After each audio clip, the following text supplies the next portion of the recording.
Muy buenas tardes con todas y con todos. Sean bienvenidos a una edición más de la conferencia de prensa de salud en relación a la epidemia de COVID-19 en México y obviamente la pandemia que a nivel global estamos todavía sufriendo en relación a este nuevo virus SARS-CoV-2. Un saludo también, como siempre, a todas las personas que nos sintonizan a esta hora con la intención seguro de mantenerse informados de manera oficial en relación a lo que comentábamos está ocurriendo con la carga de enfermedad, con el comportamiento de las hospitalizaciones, los principales eventos que están pasando en relación a la epidemia, pero también, y muy importante, cómo está avanzando día con día la Estrategia Nacional de Vacunación. De hecho, el día de hoy nos enfocaremos básicamente en estos dos elementos informativos y tendremos un espacio suficiente para poder atender también preguntas de los compañeros y compañeras aquí presentes de los medios de comunicación. Entonces vamos a proceder con la primera parte, que es ya clásica todos los días como parte de esta conferencia, que es justo la actualización de la estadística. Y el día de hoy tenemos un elemento informativo importante que ahorita vamos a comentar. Para efectos del comportamiento epidémico, continuamos con el observado en últimas semanas. Ya decíamos el día de ayer lo que estamos midiendo en las dos últimas semanas graficadas entre la 19 y la 20. Recordemos siempre a la población, nos encontramos en la semana 22, pero ¿por qué no presentamos entonces lo que ocurre en la semana 21 y en la semana actual 22 y presentamos en la semana 20? Esto es porque normalmente en las dos últimas semanas siempre vamos a tener notificación de menos casos sospechosos. No necesariamente porque esto en un momento pudiera estar ocurriendo, sino porque tiene que ver con los procesos de clasificación que se llevan a cabo en las unidades, la notificación como tal, que es cuando ya toda la información que se encuentra en el estudio epidemiológico es capturado al sistema en línea, como saben ustedes el SISVER, el Sistema de la Vigilancia Epidemiológica de la Enfermedad Respiratoria Viral, es la que concentra la notificación de las 32 entidades federativas. Cuando una persona presenta signos y síntomas y acude a demandar atención médica, ya sea una unidad de primer, segundo o tercer nivel, y obviamente esto dependerá de la situación y las manifestaciones clínicas que tenga. Normalmente si estas son leves, pues muy probablemente lo haga de manera directa en un primer nivel, pero cuando tenemos ya signos de alarma o manifestaciones clínicas de gravedad, entre las cuales siempre hemos destacado, por ejemplo, la falta obviamente de aire, la sensación de que en su momento la respiración se dificulta, o hay un dolor de pecho muy importante o manifestaciones que comprometen el estado general de la persona, muchas veces estas acuden directamente a los servicios de urgencias de los hospitales, segundos y terceros niveles de atención. Pero bueno, independientemente a dónde vayan a demandar atención, el médico que las atiende y el Sistema Nacional de Vigilancia Epidemiológica que opera a través de la atención médica y en muchas unidades a través del personal especializado en epidemiología, registra los casos y los notifica al sistema. Esta notificación es precisamente la que nos permite conocer el comportamiento de la epidemia y la que nos permite día con día y semana epidemiológica con semana epidemiológica estar identificando si la misma se incrementa, la misma disminuye o se mantiene en un comportamiento, digamos, estable o de meseta. Pero además, con toda la información que acompaña al estudio epidemiológico y que se captura en la plataforma, pues obviamente podemos hacer toda una serie de caracterizaciones de esta información, y de la misma es que podemos obviamente preparar productos informativos, realizar análisis que permiten a las diferentes autoridades en todos los niveles, porque esto no es algo que solamente se realice a nivel federal, esto es algo que se está realizando constantemente también en los niveles estatales y, muy importante, en los niveles jurisdiccionales. que son los niveles administrativos más cercanos a las unidades en sí que están notificando. Y todo este ejercicio, obviamente, de análisis sirve para que los diferentes actores en la respuesta a la epidemia puedan tomar las mejores decisiones en función de lo que está ocurriendo. Y a nivel federal, cuando construimos entonces esta curva nacional, es decir, que integra el comportamiento de las 32 entidades federativas, es que decimos que entre las dos últimas semanas graficadas, entre la 19 y la 20, pues todavía tenemos una reducción de menos 4%. Hoy es martes, todavía nos quedan muchos días de la semana por delante y entonces estábamos ya anticipando desde que abrimos esta semana de que muy probablemente pudiéramos estar cerrando el sábado ya con un comportamiento o de meseta o a lo mejor hasta un ligero incremento en esta media nacional de curvas. ¿Por qué se da este comportamiento? Pues porque si bien es cierto, la mayoría de las entidades todavía mantienen una tendencia descendente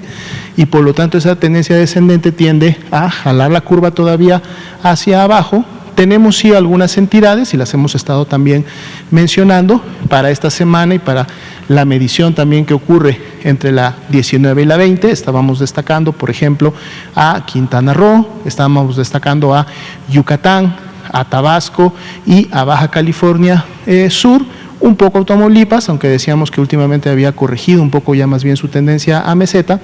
como las 5 entidades que en esta semana estarían sí presentando una tendencia ascendente y por lo tanto diferente a la que vemos en el nivel nacional. Eso es un seguimiento diario que se realiza de estos indicadores y obviamente se está alertando y nos estamos comunicando con nuestras contrapartes en cada una de las entidades, sobre todo de estas 5 y aquellas que están en alguna meseta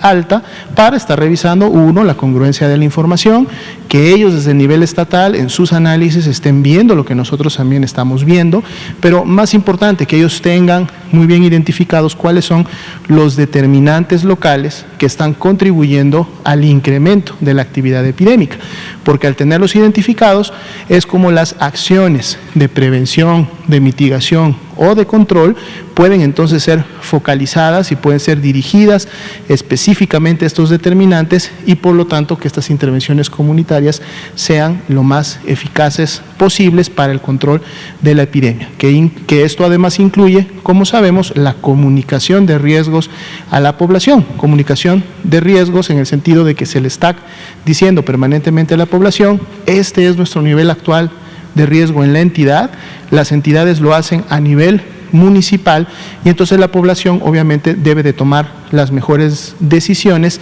de abstenerse de participar a lo mejor de ciertas actividades congregacionales o tomar todas las precauciones de protección personal que son necesarias para evitar los contagios. Entonces, bueno, vamos a estar obviamente muy al pendiente de cómo continúa evolucionando esta curva epidémica. Lo que sí se mantiene es un indicador que ha estado muy estable en las últimas semanas, son los casos activos estimados, menos del 1%, 0.7%, que es lo que representa al grupo de personas que han iniciado con signos y síntomas en los últimos 14 días. Digamos que el otro grupo de personas, o estaremos hablando de más del 99% de personas, pues bueno, están ya distribuidas en lo que es el histórico del comportamiento de la epidemia desde que esta inició en febrero del año pasado para México en este caso. Lo que estamos y vamos a explicar en la siguiente diapositiva es que de seguro ustedes van a notar, y lo sabemos porque muchos medios toman puntual atención sobre el incremento que hay de manera diaria en los casos acumulados, tanto en los casos estimados, recuperados, como en las defunciones, van a notar que para el día de hoy hay un incremento que está por encima de la media que llevábamos en últimos días y semanas para efecto de las defunciones. Van a ver este incremento en las defunciones acumuladas y es muy importante identificar este concepto. Cuando hablamos del número que presentamos aquí todas las noches, hablamos precisamente de aquellas defunciones que día con día se van confirmando a través de los diferentes procesos y es muy importante recalcarlo, se van confirmando, no quiere decir que van ocurriendo o que la defunción sucedió de un día para otro. Se van confirmando, precisamente hablamos de que a lo mejor estaba pendiente su resultado de laboratorio, a lo mejor es una defunción que ocurrió hace 2 días, hace una semana o hace algunas semanas, o como lo vemos en este caso hace varios o muchos meses, pero estaba pendiente el proceso de su confirmación. Recordemos que muchas de estas defunciones, si no tuvieron la posibilidad de una muestra de laboratorio, o esta muestra, a pesar de que fue tomada, no llegó a finalizar todo el proceso diagnóstico que se lleva a cabo en la Red Nacional de Laboratorios de Salud Pública, pues entonces queda como pendiente, no se descarta. El hecho de que no tenga una muestra o que esta muestra no haya tenido un resultado por X o Y motivo, no causa que la defunción se descarte en automático. Al revés, cuando no se tienen estos primeros elementos, entonces la defunción pasa, en base al lineamiento estandarizado para la vigilancia epidemiológica y el diagnóstico por laboratorio de la COVID-19 en México, pasa a un proceso de dictaminación clínica epidemiológica. Y obviamente para que esto se lleve a cabo, se requiere que sesionen en un comité, que puede darse a nivel jurisdiccional. Normalmente inician desde las unidades hospitalarias, pero mucha de la actividad se lleva en los comités jurisdiccionales.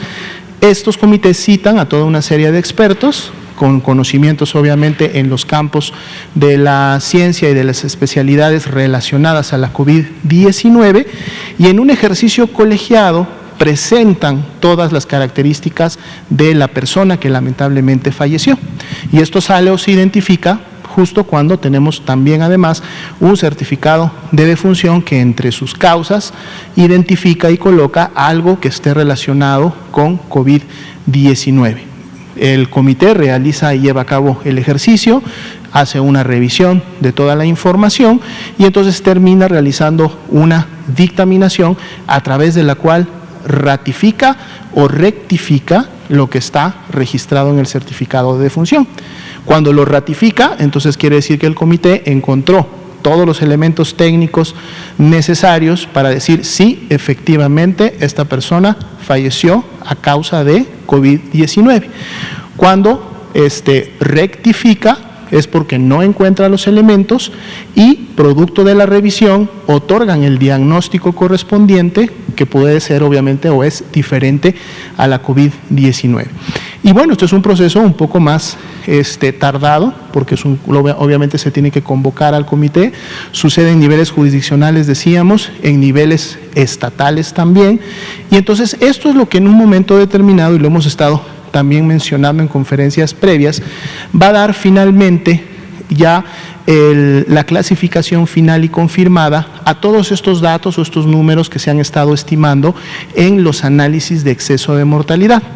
Recuerden, el análisis de exceso de mortalidad se empezó a producir prácticamente pasado los mediados del año pasado. El ejercicio precisamente se lleva a cabo para poder estimar cuántas personas más pudieran haber fallecido a consecuencia de la COVID-19 y obviamente también por otras causas de otro tipo de enfermedades. Este análisis ustedes lo encuentran publicado en la página también oficial de la Secretaría de Salud, está abierto, cualquiera lo puede consultar y los principales elementos los identifican en la página principal y hay toda una serie de herramientas para que ustedes puedan buscarlos por entidad federativa, por ejemplo, o por otros tipos de agrupación. Pero justo lo que el exceso de mortalidad nos dice es que hay personas que lamentablemente han fallecido que por función o por consecuencia de la demora en los procesos de identificación y dictaminación, recordando que además a esto se suman una gran proporción de personas que no fallecen en una unidad médica, y esto lo reiteramos y lo hemos comentado siempre, no por la COVID-19, esto es una situación que en función de la mortalidad se ha presentado históricamente en el país y tampoco es solamente una situación de México, responde a diferentes países. Todas estas defunciones que se llevan a cabo fuera de una unidad médica, pues bueno, son dictaminadas primero por un médico legista, muy probablemente, hay toda una serie de instancias que pueden abordar defunciones en domicilios, en vía pública o en lugares diferentes a lo que es una unidad médica, pero finalmente el certificado de función, la copia una de las copias de ese certificado de función llega a las instancias de la Secretaría de Salud y entonces es ahí donde si se identifica que el diagnóstico colocado en ese certificado está relacionado para efectos de la COVID-19 con cualquier elemento diagnóstico que apunte hacia COVID-19, entonces se marca y ese certificado pasa al proceso de dictaminación. Y bueno, es lo que hemos tenido en el día de hoy, y que además es importante comentarlo, lo vamos a empezar a tener en los siguientes días. ¿Por qué? Porque mayo y junio normalmente son los meses también en el año en donde se empieza a hacer los cierres de la estadística del año anterior. O sea, en este caso estamos ya trabajando fines de mayo y prácticamente todo junio vamos a trabajar en los cierres de la estadística 2020. Esto es porque así también lo marcan y lo norman los diferentes procedimientos oficiales para, como su nombre lo dice, se genere la estadística oficial que finalmente el INEGI podrá publicar, ya sea a finales de este año o inclusive en años siguientes. Y entonces este ejercicio obviamente se intensifica a nivel de las entidades federativas porque hay tiempos peritorios que deben de cumplir, y entonces empiezan a revisar, pues obviamente desde lo más atrasado que se tenga hasta lo más reciente para efectos de poder hacer estos cierres y contribuir a la estadística correspondiente. Esa es la razón por la cual preparamos esta gráfica, en donde ustedes pueden ver que ese incremento que tuvimos en la estadística acumulada de las defunciones por COVID-19 están prácticamente el 92% y por lo tanto la gran mayoría están ubicadas no solamente en el año 2020, sino además la gran mayoría de ellas se encuentran ubicadas en el principio de la ocurrencia de la pandemia. Esto es lo que ya teníamos registrado previamente, es decir, lo que venía en el corte del día de ayer, lo que está bajo la sombra de color beige, y la pequeña capa que vemos como una sombra de color rojizo son estas 3.924 defunciones que están ahora cargadas al sistema ya como confirmadas. Importante decir que estas defunciones ya se encontraban notificadas en el CISBER, es decir, se tenía conocimiento de las mismas y formaban por lo tanto parte de los análisis correspondientes. La única diferencia que ocurre entre ayer y hoy es que estas defunciones que tenían una clasificación de registro como todavía sospechosas, para el día de hoy, gracias a los trabajos de dictaminación clínico-epidemiológica y actualización de la información, pues entonces tienen ya finalmente una clasificación de confirmados, ¿no? Pero sí era importante, y de hecho pues esta gráfica lo muestra claramente, muy visible, cómo estas defunciones no forman parte de la actividad epidémica o del comportamiento epidémico reciente del que estamos hablando en estas últimas semanas del descenso. De hecho, si pueden ustedes ver el número de defunciones de las últimas semanas, pues básicamente son o están dentro de los números y niveles que hemos estado precisamente viendo en las últimas semanas. Y este 92% están más bien distribuidas al inicio de la epidemia. Y vuelvo a recalcar, posiblemente en siguientes días vamos a estar viendo estos ajustes, estos incrementos, no solamente en el tema de las defunciones, también muy probablemente en el tema de los casos, porque estamos trabajando, reitero, en el cierre 2020. Esto es importante mencionarlo porque lo vemos solamente cuando presentamos este tipo de gráficos en donde estamos obviamente globalizando la estadística de al menos 2 años. Estamos presentando lo que sucedió en el 2020, no cortamos el 31 de diciembre y no vinimos aquí el 1 de enero y les dijimos, bueno, ahora vamos a ver qué pasa en el 2021 y a partir del 1 de enero tenemos otra vez 10 casos y luego 30 y luego… No, estamos viendo el comportamiento epidémico de un evento que en este caso es la epidemia de COVID-19. No ocurre así normalmente con muchas otras enfermedades, en donde ustedes cuando revisan las estadísticas van a ver cuántos casos ocurrieron en el 2019, cuántos en el 2020 y empezamos el conteo nuevamente en el 2021 y inclusive estamos comparando semana con semana, mes con mes de un año con los de años anteriores. Aquí vamos a continuar ofreciendo obviamente la gráfica de casos acumulados para poder evidenciar el comportamiento desde que inició la epidemia de COVID hasta cómo se encuentra en las últimas semanas para poder tener siempre la perspectiva completa de esta información. Entonces son elementos que vamos a estar integrando en siguientes semanas. Aprovechamos justo para alertar sobre estos cambios que va a haber en la estadística, estos incrementos, pero que además obviamente los vamos a estar explicando y compartiéndoselos con esa claridad y con esa transparencia además, para que ustedes puedan identificar también de esa manera rápidamente cuáles son los elementos que se están integrando y dónde se están llevando a cabo las diferentes actualizaciones. Bien, la siguiente diapositiva, pues actualizamos el comportamiento de la hospitalización diaria. Decíamos, y en congruencia con la actividad epidémica de últimas semanas, también continúa un descenso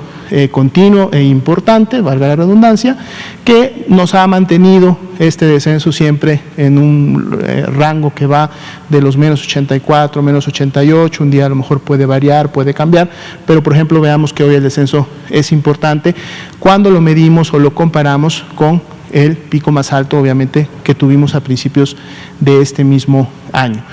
Los porcentajes de ocupación, vean ustedes también que se han mantenido muy estables, hemos estado fluctuando entre un 12 y un 15% en las últimas semanas. El día de hoy ambos indicadores,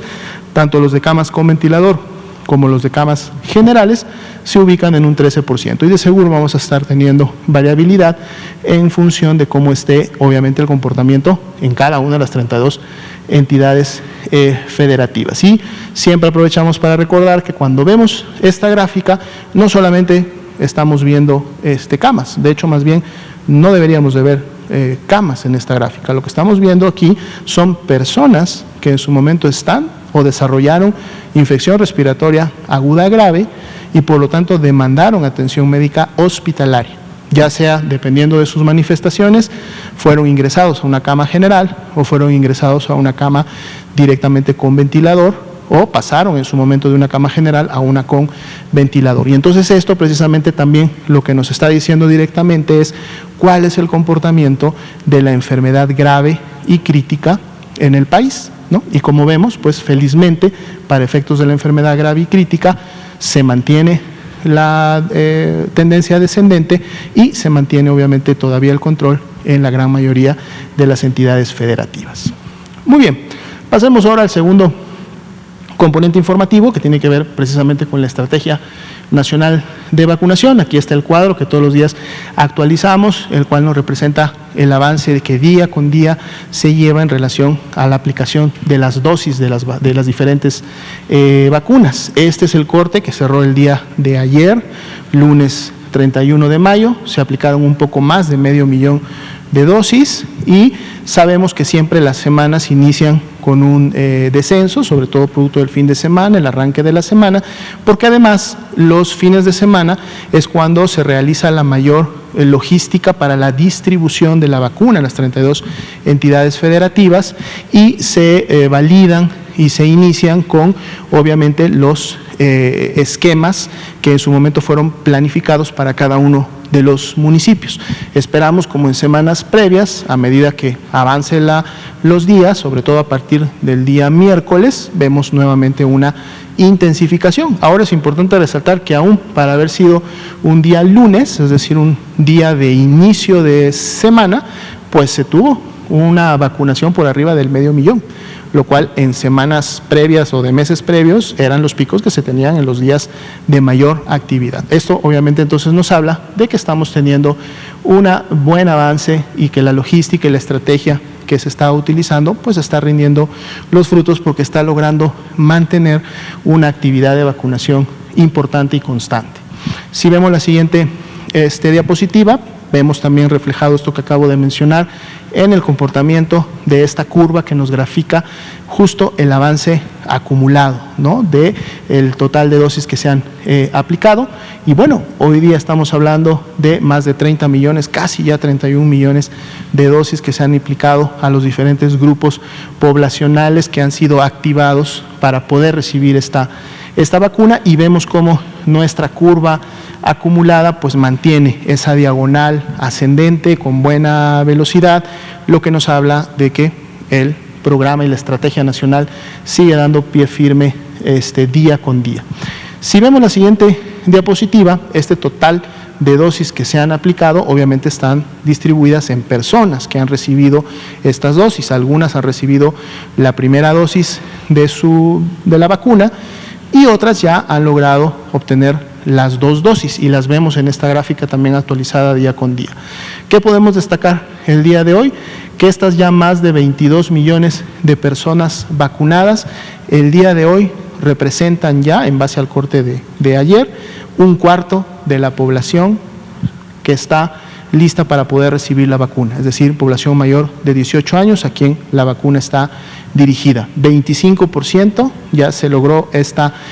cobertura, la cual además adquiere mayor relevancia cuando sabemos que en este 25%, es decir, ya en este 1/4 del total de la población que puede recibir la vacuna, están precisamente las personas con los mayores riesgos de padecer enfermedad grave y en su momento fallecer también a consecuencia de las complicaciones de la misma. Están precisamente los adultos mayores de 60 años y más, están ya un grupo importante, sobre todo con primeras dosis de personas adultas de 50 años y más, y con primeras dosis de seguro algunos de los que iniciaron precisamente el día de ayer en este nuevo grupo de 40 y más. Pero también están ya los trabajadores de la educación y están la gran mayoría de los trabajadores de la salud, con quienes también se continúa avanzando en esta recomendación que se hizo en función de los riesgos de las 3 líneas de acción que se tienen en este grupo. Por eso es importante, 25% ya de esta población,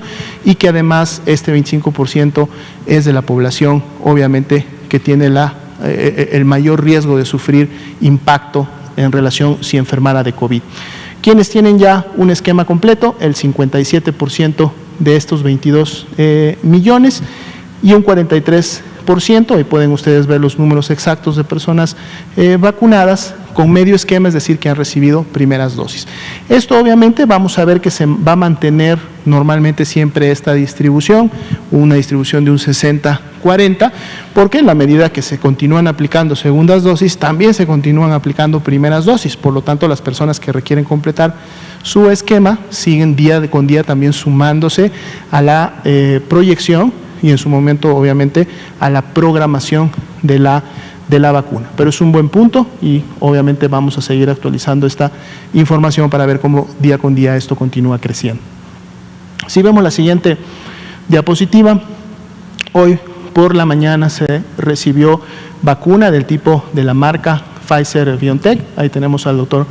Pedro Centeno, director general de Birmex, como siempre ha estado muy atento y al pendiente de la llegada de los diferentes embarques de vacuna con otros equipos y otros compañeros también del sector salud. 288.990 fueron las dosis que se recibieron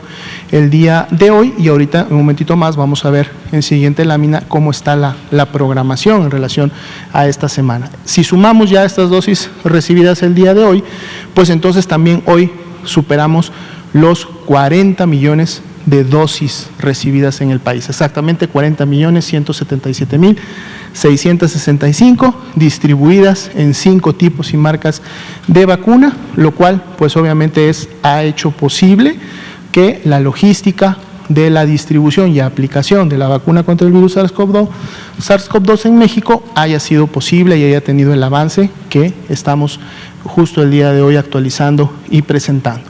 Y finalmente, en la última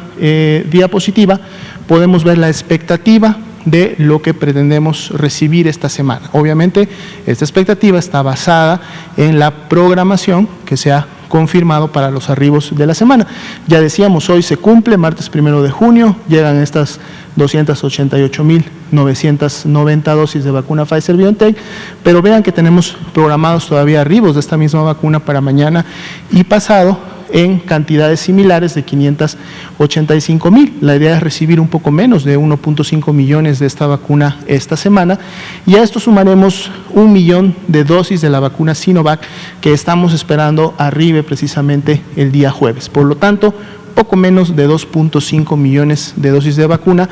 nueva estarían arribando esta semana al país y obviamente con estos casi 2.5 millones de vacuna se estaría avanzando y pudiendo cubrir tanto primeras dosis para seguir avanzando con la cobertura de los grupos poblacionales hasta el momento activados, como también se estarán haciendo las reservas correspondientes o la aplicación ya directa de segundas dosis que en su momento pues se tiene que dar a los grupos poblacionales que en este momento ya han cumplido con la temporalidad necesaria y suficiente para cada una de los tipos de vacunas. Entonces, la Estrategia Nacional de Vacunación continúa. Es importante comentar que para efectos obviamente de una meta estimada, faltaría aún todavía vacunar a un 70% de la población que en este momento se puede vacunar, y de ahí la importancia que hemos estado recargando día con día de que no debemos de bajar la guardia, que las principales medidas para prevenir y mitigar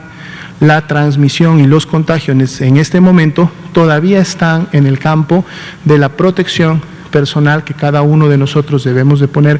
siempre en práctica. Estamos hablando obviamente de mantener la sana distancia en sus diferentes modalidades, el uso del cubrebocas, sobre todo si estamos en espacios donde no podemos guardar la sana distancia, la práctica del estornudo, la tos, en este caso de etiqueta, en el ángulo interno del codo, para tratar de obviamente distribuir la menor cantidad posible de elementos de nuestras vías respiratorias al ambiente, sobre todo si estamos en un espacio cerrado o cerca de personas, el lavado de manos frecuente y continua, que no solamente aporta a la prevención de este tipo de enfermedades respiratorias, sino también aporta a toda una serie de otras enfermedades, entre las cuales inclusive destacan las gastrointestinales. Y cada uno de nosotros seguimos poniendo en práctica estos elementos, y obviamente más y más lo hacemos de manera colectiva, pues de seguro vamos a poder, como se está logrando hasta este momento en muchas de las entidades federativas, mantener el control de la epidemia, y entonces dar lugar a que ese 25% que tenemos el día de hoy de población que puede recibir la vacuna ya vacunada al menos con una dosis, pueda seguir creciendo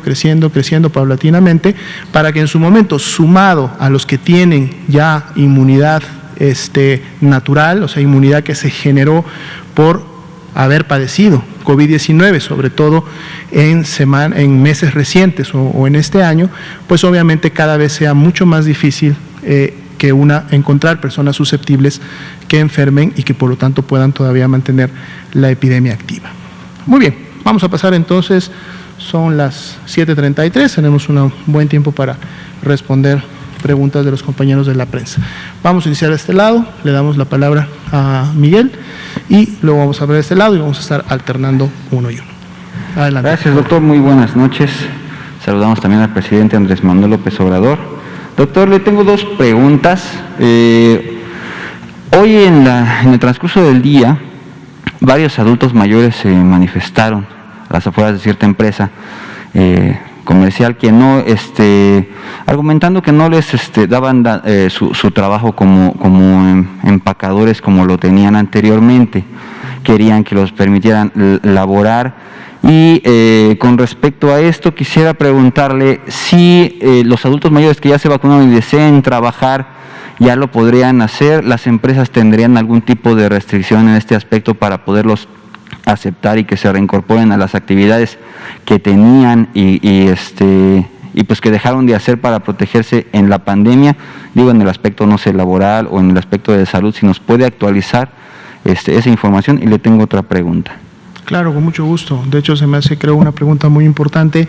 precisamente en este contexto, en donde pues ya estamos logrando tener grupos poblacionales enteramente vacunados, sobre todo si hablamos, por ejemplo, de los adultos mayores de 60 años y más, en donde muchos de ellos ya recibieron el esquema completo y por lo tanto estamos esperando ya que tengan la protección para efectos de, si se contagian, no desarrollen enfermedad, sobre todo no desarrollen enfermedad grave. Y creo que aquí está el punto específico para la respuesta. Una persona vacunada, inclusive con esquema completo, e inclusive ya después de que pasaron 2 semanas de que recibió la segunda dosis, si es que esa es su vacuna, o 3 semanas de que recibió vacuna CanSino de una sola dosis, ¿se puede contagiar? Sí, se puede contagiar. ¿Sí? Recuerden, lo traemos nuevamente a colación, contagiar significa que si yo me encuentro en un ambiente epidémico, como todavía lo encontramos en muchas partes de México, y yo tengo interacción con una persona que tiene carga viral, es decir, porta el virus SARS-CoV-2, ya sea. Lo que estamos esperando obviamente con la vacuna es que en la gran mayoría de las personas ya vacunadas y con esquema completo no desarrollen una enfermedad, ¿sí? Sin embargo, cuando revisamos los esquemas de eficacia de la vacuna para no desarrollar enfermedad, digamos, leve o moderada, o al menos sintomática, pues sabemos que, dependiendo de cada una de las vacunas, todavía hay una proporción de personas que podría desarrollar signos y síntomas, es decir, tener COVID-19. Recordemos que la enfermedad, que es COVID-19, es la manifestación de los signos y síntomas que corresponden a la enfermedad y que se producen por haberse infectado del virus SARS-CoV-2. Lo que sí ya no estamos esperando, obviamente, en más del 99% de las personas que se han vacunado y que tienen esquema completo, y que es lo que hasta el momento la evidencia también nos está mostrando, es que lleguen a desarrollar COVID grave o COVID crítico. Es decir, que lleguen a tener la necesidad de hospitalizarse, de desarrollar precisamente un IRAG, una infección respiratoria aguda grave,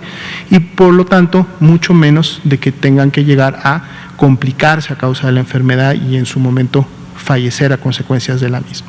Pero todavía pueden participar de la actividad de la transmisión y del contagio. Eso es por un lado. Lo otro es que en este momento se continúa revisando toda la evidencia científica que se tiene, sobre todo, digamos, de países que tienen ya grandes avances en porcentaje de cobertura a su población, de cómo se están llevando a cabo justo estas dinámicas de transmisión. ¿Sí? ¿Qué tanto una persona vacunada que se contagia y que podría ser durante algún tiempo, a lo mejor horas o a lo mejor algunos días, ser portador y por lo tanto todavía transmitir el virus y enfermar a otras personas que obviamente no estén vacunadas y entonces que sí puedan estas otras personas desarrollar todavía enfermedad grave o inclusive seguirla transmitiendo a otras personas más? Es lo que no está, digamos que, con mucha información disponible. Entonces, mientras no se tenga la certeza de cuál es el comportamiento o la participación de personas vacunadas con capacidad todavía de transmitir virus en la transmisión comunitaria, o sea, como un actor de la transmisión comunitaria, de la transmisión todavía a sus familiares en su entorno directo, a sus conocidos en el entorno inmediato o en estos casos en la actividad laboral, entonces todavía las recomendaciones de mantener las medidas de protección continúan y por eso las estamos todavía implementando y recomendando a la población. Y obviamente esto incluiría en el grupo específicamente de la pregunta que todavía no pudieran regresar en este momento o no sería recomendable, mejor dicho, todavía integrarse a estas actividades laborales, sobre todo cuando estas se dan en espacios en donde tenemos personas que están permanentemente entrando, saliendo, donde hay elementos que pueden contribuir a la transmisión de la enfermedad. Esto no quiere decir que esto pueda cambiar en siguientes semanas, que cuando se tenga mayor evidencia o cuando se tenga nueva información al respecto de estas actividades, pudieran emitirse nuevas recomendaciones. Y de hecho, vamos a entrar justo en un periodo en siguientes semanas y meses que en la medida en que vayamos incrementando la cantidad de población vacunada y protegida, muy probablemente se van a estar actualizando lineamientos muy específicos de qué pueden hacer estas personas vacunadas. Es decir, ya me vacuné, ya estoy protegido, pero además no solo en lo individual, sino que ahora formo parte de un grupo cada vez más y más y más grande de personas protegidas y entonces, por lo tanto, la actividad obviamente va a cambiar y se va a integrar no solamente en los temas laborales, sino también se va a integrar en la interacción que las personas pueden tener en el día a día de su diario quehacer. Claro que sí, muy cierto, doctor, muchas gracias. Y otra cosa, me comentaron en las redes sociales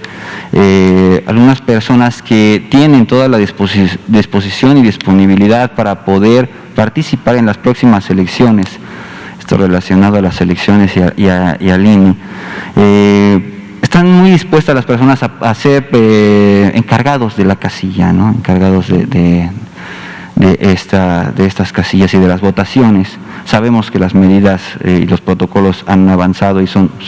favorables para que los contagios no se aumenten en las próximas votaciones, pero las personas me comentaban que, por ejemplo, el INE se encargó de alguna manera de supervisar que no fueran adultos mayores o personas de riesgo por edad para que fueran presidentes de casilla. Pero estas personas eran jóvenes, pero tenían comorbilidades y estaban preocupados porque dicen, bueno, vamos a estar aquí y no nos vamos a echar para atrás a la hora de participar, pero pues sí, a pesar de ser jóvenes, pues tenemos comorbilidades, entonces les preocupaba la vacunación. ¿Qué nos puede comentar al respecto? Si podrían vacunarlos o si estuvieran en riesgo, algún consejo, algo que nos pudiera decir. Gracias, doctor. Gracias, también con mucho gusto. Creo que es una pregunta muy relevante, sobre todo cuando estamos pues a días, ¿no?, que se lleve a cabo esta jornada electoral del próximo domingo 6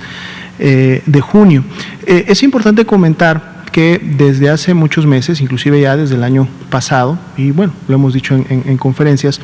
se estuvo trabajando de manera conjunta con la autoridad electoral a través de la revisión de las propuestas de lineamientos que ellos estuvieron diseñando para efectos de generar un ambiente de seguridad en los eventos electorales. Esto se ha revisado ampliamente, los últimos documentos obviamente fueron validados de manera conjunta para que se llevara a cabo justo la implementación. Lo que podemos comentar, digamos, en lo general, pues obviamente son varios documentos, también tengo entendido que están disponibles en páginas oficiales para su revisión y han formado parte de la capacitación, no solamente a los actores que van a estar en las casillas, sino también forman parte de la comunicación de riesgos a la población, que obviamente se invita a participar y ejercer el derecho a su voto en este próximo domingo, y que también integrará toda una serie de acciones que se van a llevar a cabo o al interior de los ambientes. Recordemos que estos ambientes son variados dependiendo de la disponibilidad de espacios que hay en cada lugar, pero siempre las recomendaciones que están en estos lineamientos es a tratar en todo momento de mantener de la mejor manera posible la sana distancia y entonces limitar la interacción que puede haber tanto entre las personas que van a estar participando de la votación como la interacción que va a haber entre los funcionarios de casilla y obviamente los electores. Y hay una serie de disposiciones que se emitieron y que se van a obviamente observar y respetar por el mismo órgano electoral y los que están ahí en las diferentes casillas que tienen este objetivo. Algo, por ejemplo, y aprovechamos la pregunta para volverlo a recalcar, que se estuvo un poco sacando de contexto en semanas previas, era de que ya no iban a requerir la credencial de elector, lo cual no es cierto. Fue una mala interpretación de precisamente uno de estas actividades y de estas acciones que se están tomando para el día de la elección. Lo que el lineamiento recomienda y está o quiere poner en práctica este domingo es que no se entregue físicamente la credencial de elector en la mano del funcionario de casilla, para así entonces evitar obviamente el contacto directo. Lo que se le va a pedir al elector es que obviamente tiene que presentar su credencial de elector, la tiene que llevar consigo, pero bastará con que se la muestre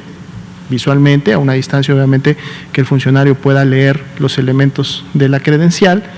para que el funcionario tome la información y todo lo registrado, pero no haya un contacto directo entre ellos. Esto, por ejemplo, es un elemento. Otro elemento, se pidió, como ustedes saben, los lugares donde se ponen las urnas para la emisión del voto, tanto para marcar el voto o en su momento depositarlo en una urna, muchas veces se buscaban lugares cerrados o lugares que estaban así muy, en su momento obviamente por los 4 ángulos completamente cerrados. Entonces eso también se hizo la recomendación de que se buscaran espacios que contribuyeran sí a obviamente el que el sufragio sea con completa discreción, que no haya obviamente elementos que permitan visualizar la votación de la persona, pero que tampoco sean tan cerrados, que en su momento permitan la ventilación del espacio y que por lo tanto pues no se preste obviamente a este tipo de transmisión. Los puntos de sana distancia, así como los vemos en las tiendas, en los aeropuertos, en los servicios de salud, etcétera, van a estar bien ubicados para que no haya aglomeraciones. Y aquí es muy importante, y pues también aprovecharíamos para invitar a la población a que todos nos sumemos a hacer caso, o sea, a poner en práctica todas estas recomendaciones que nos van a estar emitiendo y que van a estar identificadas desde que lleguemos al punto de votación, pasemos por el mismo y hasta que nos retiremos, ¿no? Muy importante, obviamente, el uso del cubrebocas en este tipo de espacios, porque vamos a estar en interacción con otras personas, y entonces esto obviamente va a limitar un poco la transmisión de que estemos expeliendo en su momento virus en ese ambiente, y guardar siempre las disposiciones de sana distancia, el lavado de manos, que de seguro vamos a tener a disposición el alcohol gel para poderla realizar, y otros elementos que van a cuidar. Entonces, no debemos de limitar nuestra participación, ni como electores, ni como funcionarios de casilla, ni como ningún elemento propio. Ejerzamos nuestro voto y obviamente hagámoslo participando y acatando las medidas de seguridad, porque si nosotros las implementamos y las implementa la autoridad electoral, pues entonces obviamente el riesgo quedará controlado, reducido, y no tendremos consecuencias al respecto. ¿Sí? Gracias. Pasamos de este lado.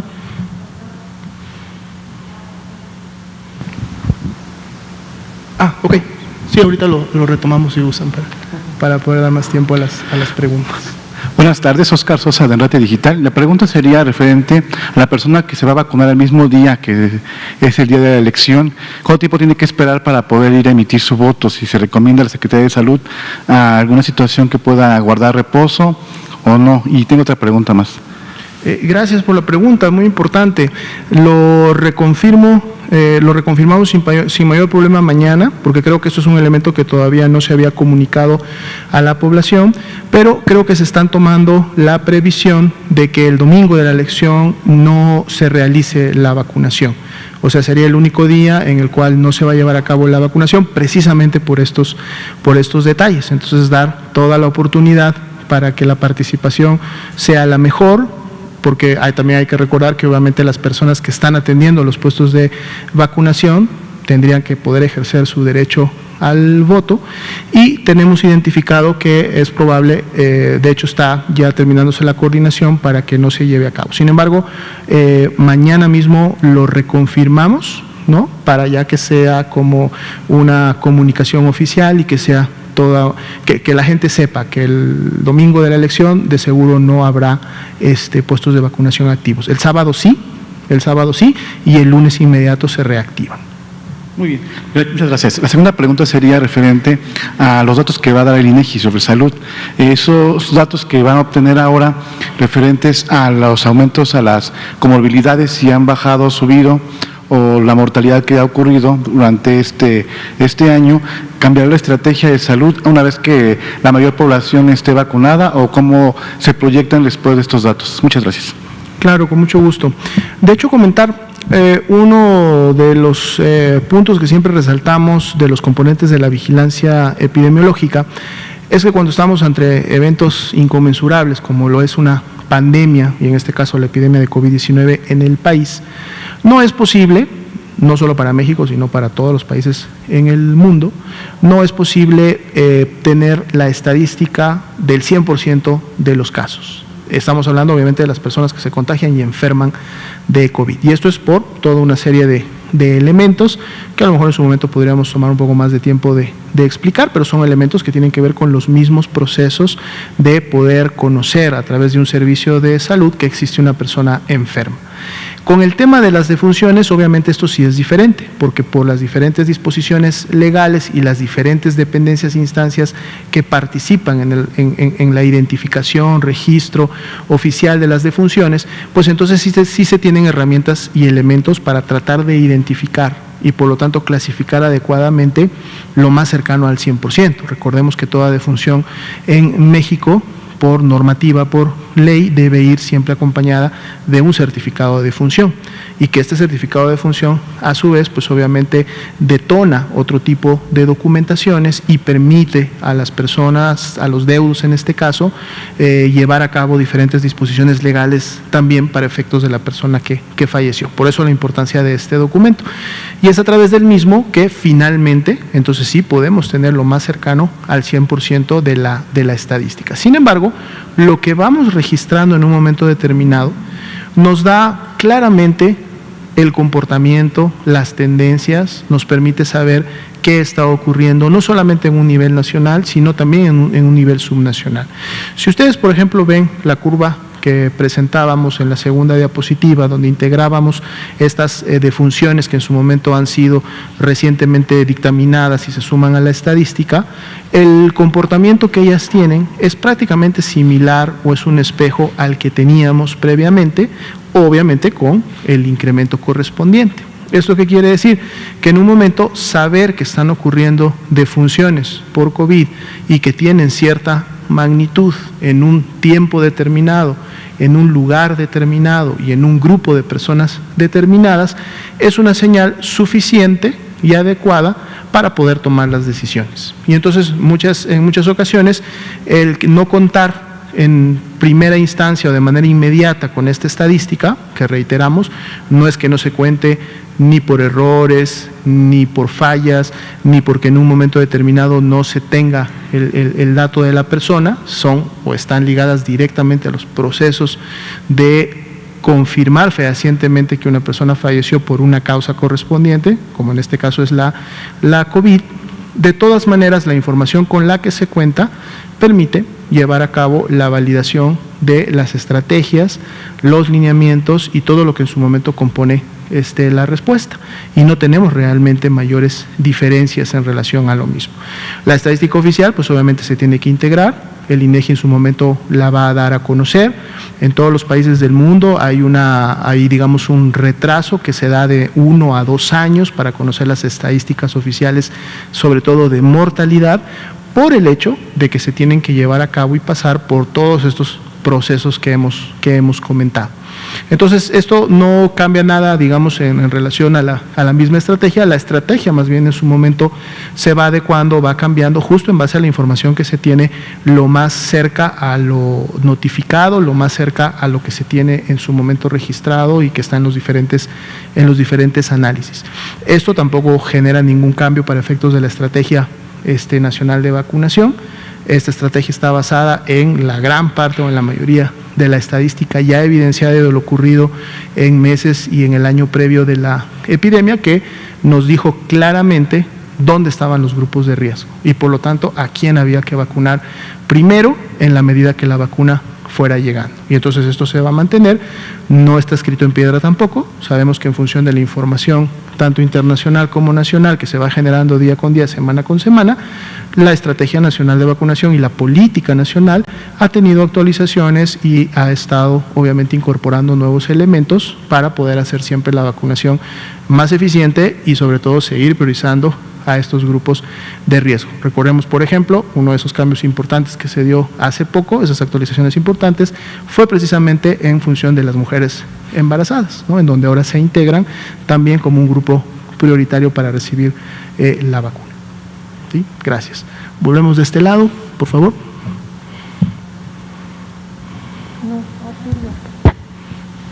Buenas noches, Otilia Carvajal de La Razón. Doctora, le voy a preguntarle sobre el protocolo de regreso a clases. ¿Qué se establece en caso de que haya un caso sospechoso y un caso positivo en una escuela?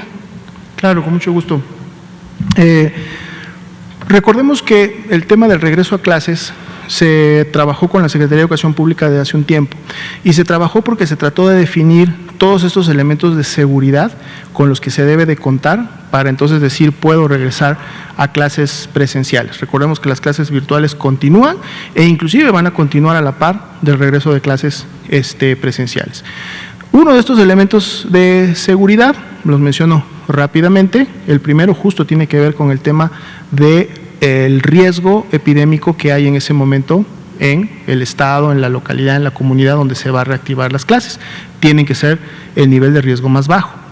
El segundo elemento tiene que ver justo con el tema de la vacunación, ¿no? En donde ya se cubrió a la gran mayoría de los trabajadores de la educación, pero no solo es la vacunación a los trabajadores de la educación, es la vacunación también que hasta el momento se lleva de todos estos grupos de riesgo, 60 años y más, 50 años y más, porque obviamente son las personas que en el domicilio de estos alumnos, de estos estudiantes, podrían contagiarse, pero ya al estar vacunados estarían protegidos y por lo tanto no esperaríamos un incremento de casos graves ni críticos y de seguro tampoco de casos en general de la COVID-19. Y el tercer elemento es el que integra este componente que nos hace en la pregunta, que tiene que ver con todas aquellas actividades que se van a realizar y se están realizando ya en las entidades que iniciaron